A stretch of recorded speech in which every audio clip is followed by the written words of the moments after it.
ಪ್ರೆಗ್ನೆನ್ಸಿಯಲ್ಲಿ minimum ಎಷ್ಟು scans ಮಾಡಿಸ್ಕೊಳ್ಬೇಕು ಅಂತ ನಿಮ್ಗೆ ಗೊತ್ತಾ? ಬನ್ನಿ ನಾನು ತಿಳಿಸ್ತೇನೆ. ನಮಸ್ಕಾರ, ನಾನು doctor Sanjana Heddesh, consultant obstetrician gynaecologist, advance laparoscopic surgeon and infertility specialist at Bharati clinic hospital.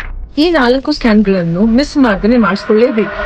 First ಬಂದು ಡೇಟಿಂಗ್ ಸ್ಕ್ಯಾನ್ ಇಲ್ಲ ಅರ್ಲಿ ಪ್ರೆಗ್ನೆನ್ಸಿ ಸ್ಕ್ಯಾನ್ ಅಂತ ಹೇಳ್ತೀವಿ. ಇದನ್ನ ನಾವು ಯೂಶಲಿ ಅಥವಾ 5 weeks to 10 weeks ಒಳಗಡೆ ಸ್ಕ್ಯಾನಿಂಗ್ ಮಾಡ್ತೀವಿ. ನಮ್ಗೆ ಪಾಪು ಹಾರ್ಟ್ ಬೀಟ್, ಪಾಪು ಇದೆಯಾ ಇಲ್ವಾ, Yog sack, twins, triplets, singleton pregnancy ಬಗ್ಗೆ ಗೊತ್ತಾಗುತ್ತೆ.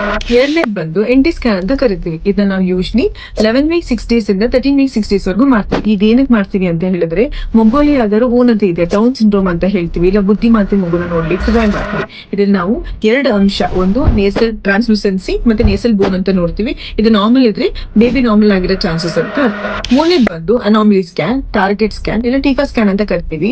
ಇದನ್ನ ನಾವು ಯೂಶಲಿ 18 to 22 weeks ಅಲ್ಲಿ ನೋಡ್ತೀವಿ. ಇದನ್ನ ನಾವು ಪಾಪು ತಲೆಯಿಂದ ಬ್ರೇನ್, ಕಾಲು, ಹೊಟ್ಟೆ, ಕಣ್ಣು, ಮೂಗು, ಪ್ರತಿಯೊಂದು ಅಂಗಗಳನ್ನು ಕೂಡ ನೋಡ್ತೀವಿ. ಇದರಲ್ಲಿ ನಮ್ಗೆ ಪ್ರಿಟರ್ಮ್ ಆಗೋ ಯಾವ್ದಾರ ರಿಸ್ಕ್ ಇದೆಯಾ ಅಂತ ಗೊತ್ತಾಗುತ್ತೆ, ಮತ್ತೆ ಕಸ ಕೆಳಗಡೆ ಇದೆಯಾ ಮೇಲಿದ್ಯಾ ಅಂತ ಗೊತ್ತಾಗುತ್ತೆ. ನಾಲ್ಕನೇದು ಬಂದು ಗ್ರೋತ್ ಸ್ಕ್ಯಾನ್. ಇದನ್ನ ನಾವು 28 weeks to 38 weeks ಮಾಡ್ತೀವಿ. ಇದನ್ನ ನಾವು ಎವ್ರಿ 4 weeks once ಮಾಡ್ತೀವಿ. ಇದ್ರಲ್ಲಿ ನಮ್ಗೆ ಪಾಪದ ಗ್ರೋತ್ ಇದೆ, ಬೆಳವಣಿಗೆ ಎಷ್ಟಾಗ್ತಿದೆ ಅಂತ, ಮಗು ಸುತ್ತ ನೀರ್ ಎಷ್ಟಿದೆ, ಮಗು ತೂಕ ಎಷ್ಟಿದೆ, ಕಸ ಎಲ್ಲಿದೆ, ಮಗು ತಲೆ ಕೆಳಗಡೆ ಇದೆಯಾ ಮೇಲಿದ್ಯಾ, ಅದ್ರ ಜೊತೆಗೆ ಬಯೋಫಿಸಿಕಲ್ ಪ್ರೊಫೈಲ್ ಅಂದ್ರೆ ಮಗು ಓಡಾಟದೆಲ್ಲ ಹೇಗಿದೆ ಅಂತ ಗೊತ್ತಾಗುತ್ತೆ. ಸೊ ಈ ಎಲ್ಲ 4 ಸ್ಕ್ಯಾನ್ಗಳನ್ನು ನಿಮ್ಮ ಡಾಕ್ಟರ್ ಜೊತೆ ಡಿಸ್ಕಸ್ ಮಾಡಿ ರೈಟ್ ಟೈಮ್ ಅಲ್ಲಿ ಮಾಡಿಸ್ಕೊಳ್ಳೋದು ವೆರಿ ಇಂಪಾರ್ಟೆಂಟ್.